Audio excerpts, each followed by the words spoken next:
নমস্কার, আমি ডক্টর অঞ্জনা শাস্ত্রী। আজকে আমি আমার জ্যোতিষ জগতের শিক্ষাগুরু দীক্ষাগুরু যিনি, ওনাকে আমি কিছু প্রশ্ন করব। উনি হচ্ছেন সাউথ কলকাতা বাস্তু সায়েন্স একাডেমির কর্ণধার, আমাদের গুরুদেব, আসন গুরুদেব।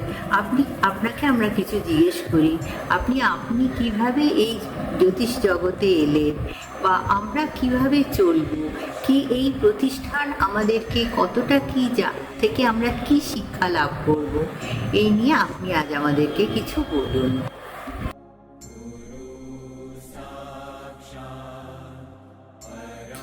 নমস্কার, আমি অধ্যাপক অভিজ্ঞান আচার্য, সাউথ কলকাতা অ্যাস্ট্রোলজি অ্যান্ড বাস্তু সায়েন্স একাডেমির president.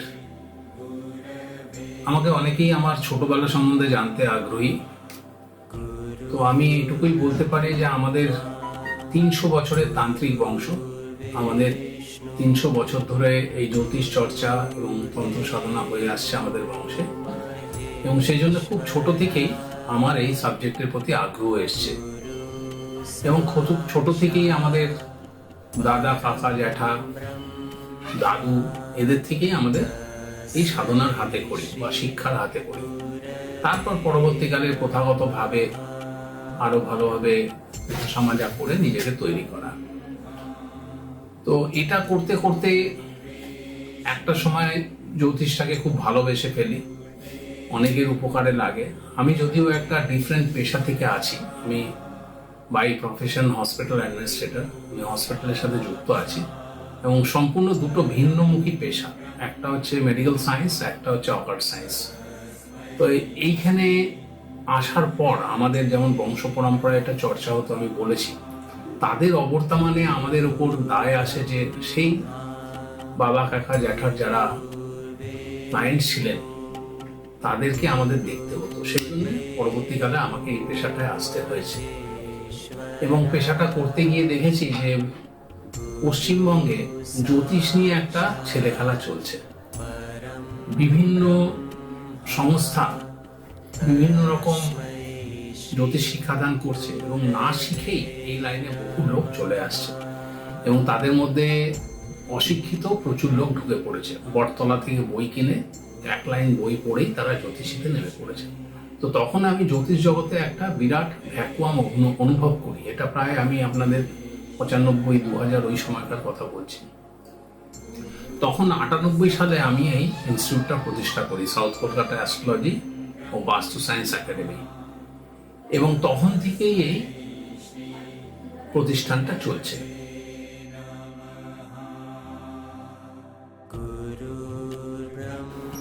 South Kolkata astrology and বাস্তু সায়েন্স একাডেমি এই মুহূর্তে পশ্চিমবঙ্গ এবং পশ্চিমবঙ্গের বাইরে এবং বিদেশেও খুব জনপ্রিয়তা লাভ করেছে। আমাদের ফ্যাকাল্টির মধ্যে সমস্ত টিচার্স যারা আছেন সবাই অ্যাস্ট্রোলজিতে পিএইচডি, এবং শুধু পিএইচডি না, তাদের পড়াবার দক্ষতা, জ্যোতিষশাস্ত্রটাকে ছাত্রদের সামনে তুলে ধরা এবং তাকে শেখানোর যে পদ্ধতি, এটা খুব আল্টামডার্ন পদ্ধতিতে আমরা কোর্সটা ডিজাইন করেছি। ফলে একজন ছাত্র খুব ভালোভাবে, জ্যোতিষে যে কিছুই জানে না সেও এসে যদি সম্পূর্ণ কোর্সটা করে খুব ভালোভাবে এটাকে শিখতে পারে। আমরা এখানে বৈদিক জ্যোতিষ, তার সাথে হস্তরেখা বিদ্যা, ফেং শুই যেটাকে চাইনিজ বাস্তু বলি, বৈদিক বাস্তু যেটা আমাদের প্রথাগত বাস্তু সেটা, এছাড়া সংখ্যাতত্ত্ব বা numerology, colour therapy and gem therapy, রত্ন চিকিৎসা এবং তার সাথে কালার দিয়ে যে চিকিৎসা সেই পদ্ধতি, ট্যারোট কার্ড রিডিং যেটা পাশ্চাত্য পদ্ধতি, এখন ভারতবর্ষে খুব জনপ্রিয় এই ট্যারোট কার্ড রিডিং, ও নারী জ্যোতিষ। এছাড়াও রয়েছে কৃষ্ণমূর্তি পদ্ধতি বা কেপি জ্যোতিষ।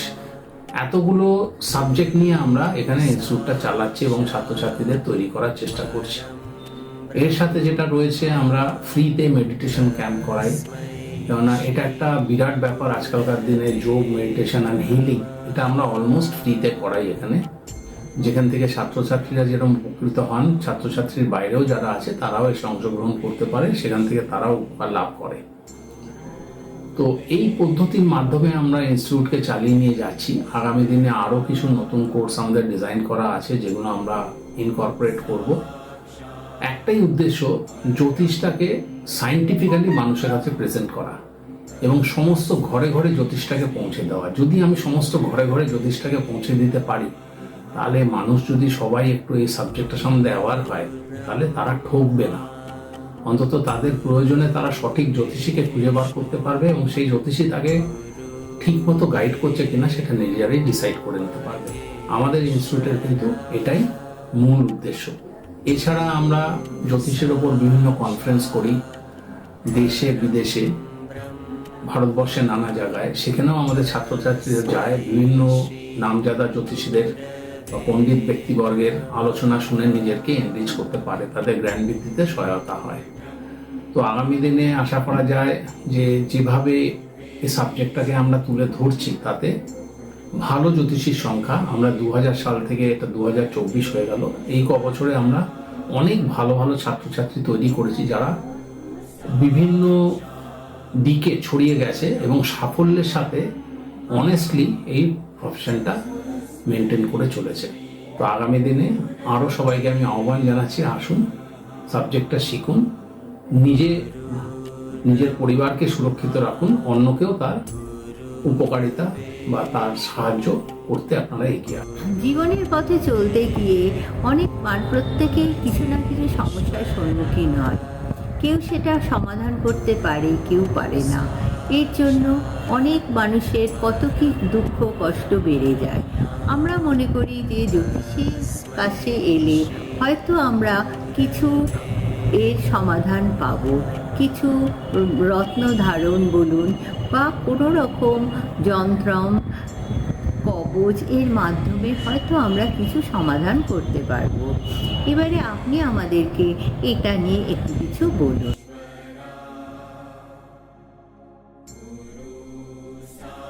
এরপর আসছে ভারতীয় জ্যোতিষবিদ্যা। ভারতীয় জ্যোতিষবিদ্যা আজকে সারা বিশ্বে ছড়িয়ে গেছে। আমাদের এখানেও যেমন আমাদের সাউথ কলকাতা অ্যাস্ট্রোলজিতে রাশিয়া থেকে পুরো একটা টিম এসেছিল, তারা এখানে 6 দিন ধরে ট্রেনিং নিয়ে গেছে এবং তারা এই বৈদিক জ্যোতিষবিদ্যাটাকে ওখানে জনপ্রিয় করছে। তো এর কি প্রয়োজনীয়তা, কেনই বা আমি জ্যোতিষের কাছে যাব? অনেকেই বলেন আমি জ্যোতিষ মানি না। না মানতেই পারেন, সেটা তার ব্যাপার, কিন্তু মানলে আমার অসুবিধা কোথায় আর সুবিধাই বা কোথায়? না মানলে আমার অসুবিধা কিছু নেই, আমি ঘাত প্রতিঘাতের মধ্যে দিয়ে যাব, কিন্তু আমি বুঝতে পারবো না যে আমি ভাগ্যের দ্বারা প্রতিঘাত হচ্ছে আমার বা ভাগ্যের দ্বারা আমার ক্ষতি হচ্ছে, এটা আমি বুঝতে পারবো না।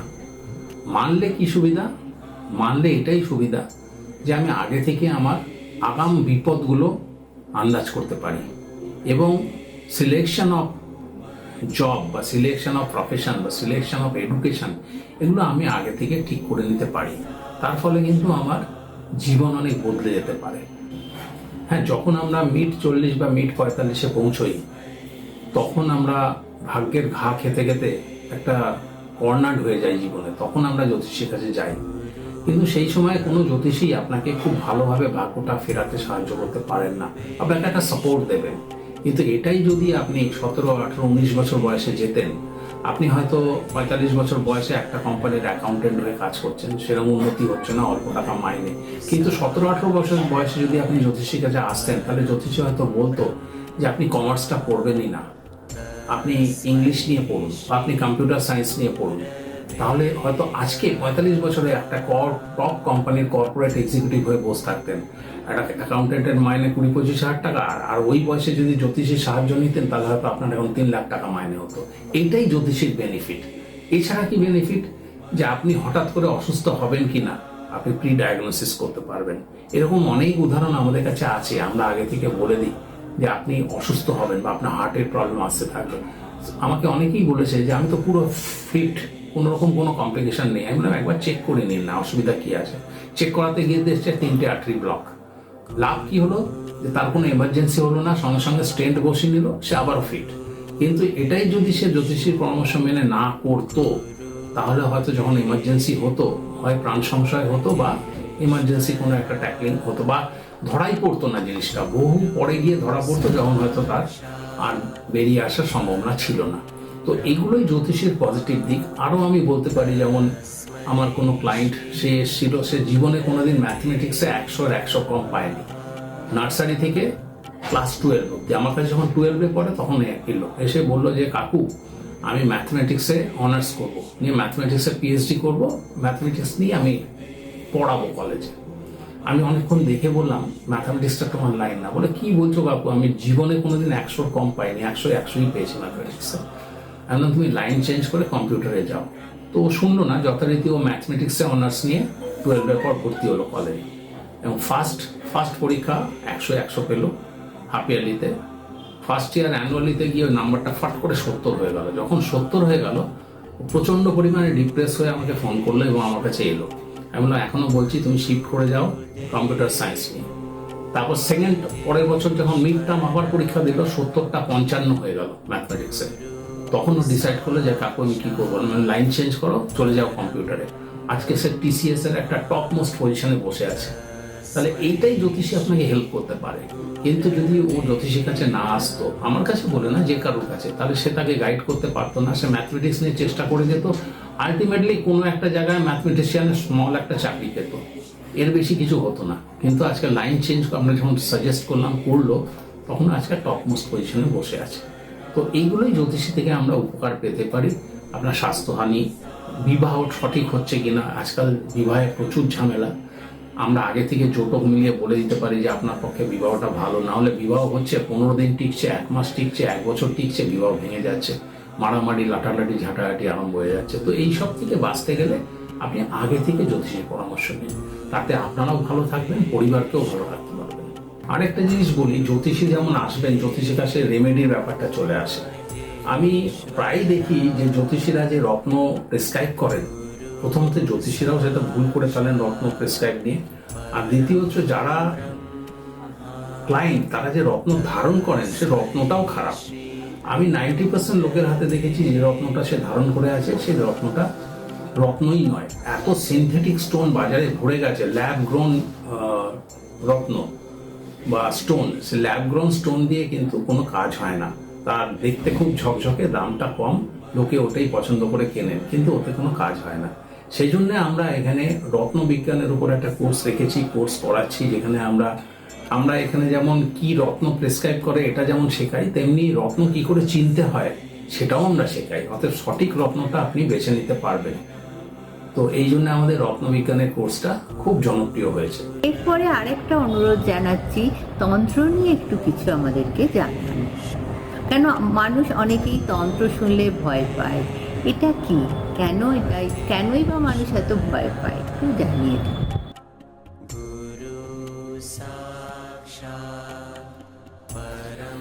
ভারতবর্ষ তন্ত্র সাধনার একটা বিশাল ক্ষেত্র। বিশেষ করে পূর্ববঙ্গীয় যে ব্যাপারটা আছে, বাংলা, বিহার, উড়িষ্যা, আসাম, এখানে কিন্তু কালী সাধনার ক্ষেত্র।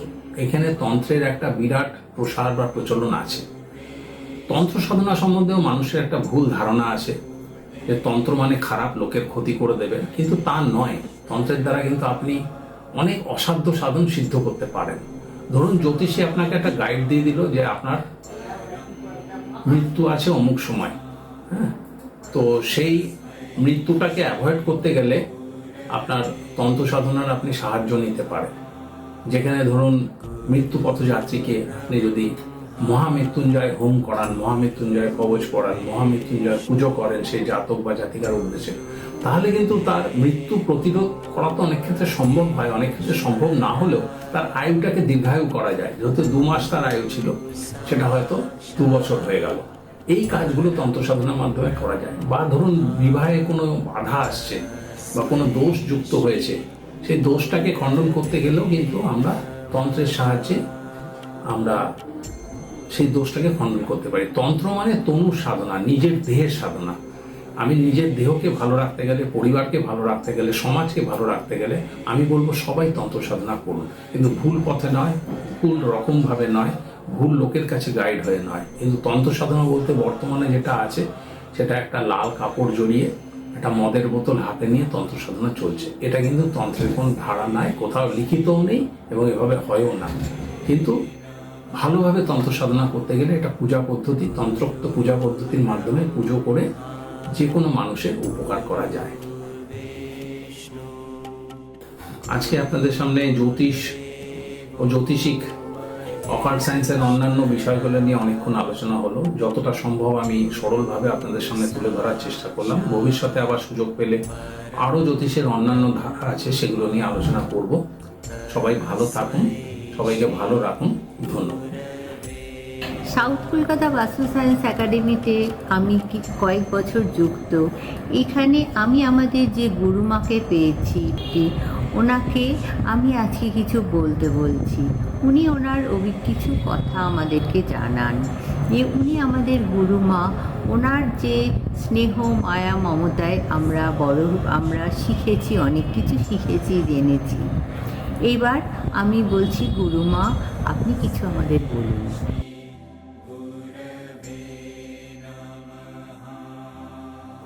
নমস্কার, আমি সাউথ কলকাতা অ্যাস্ট্রোলজি অ্যান্ড বাস্তু সায়েন্স একাডেমির পক্ষ থেকে কৃষ্ণা চক্রবর্তী কথা বলছি, এখানকার অধ্যাপিকা।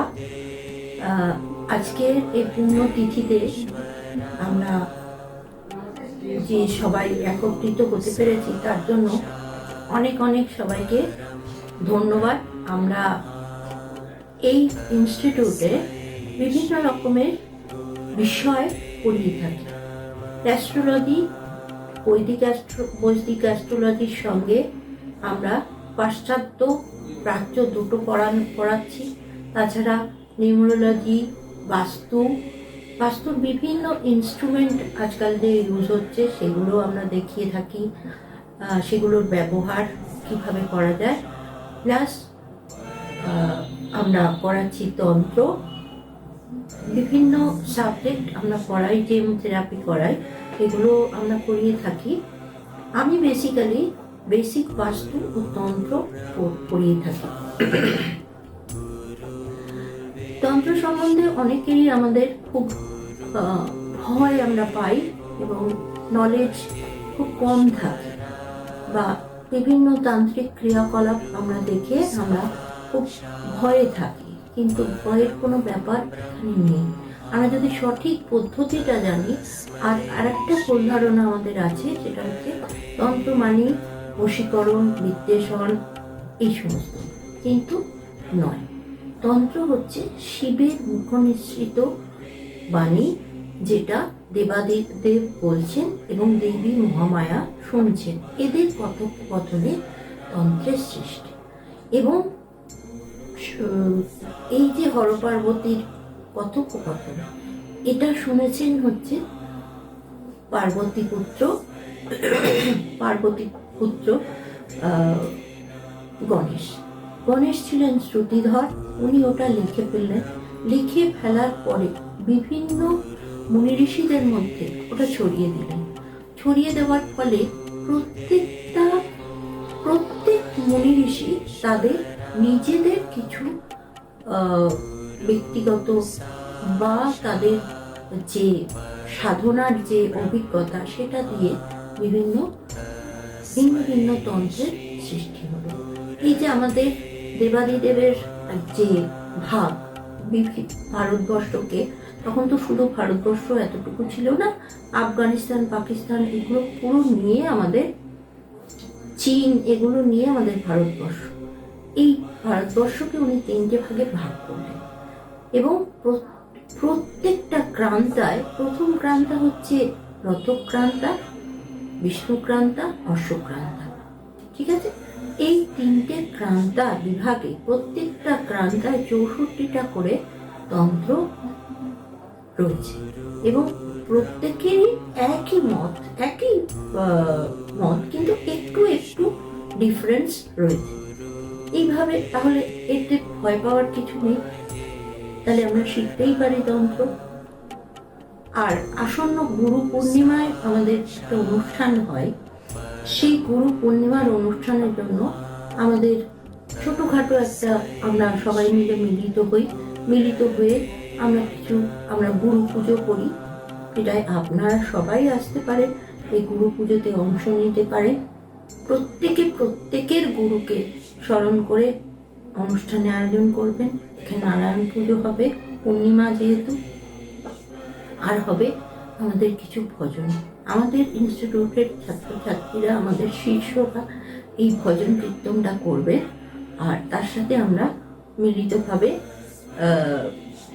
কিছু কথোপকথন, কিছু ধর্ম আলোচনা করব এবং গুরুতত্ত্ব সম্বন্ধে কিছু জানব ও ভোগ প্রসাদ সবাই পাব। আশা করি সবাই আসবেন, সবাই ভালো থাকুন, সুস্থ থাকুন, আনন্দে থাকুন। নমস্কার।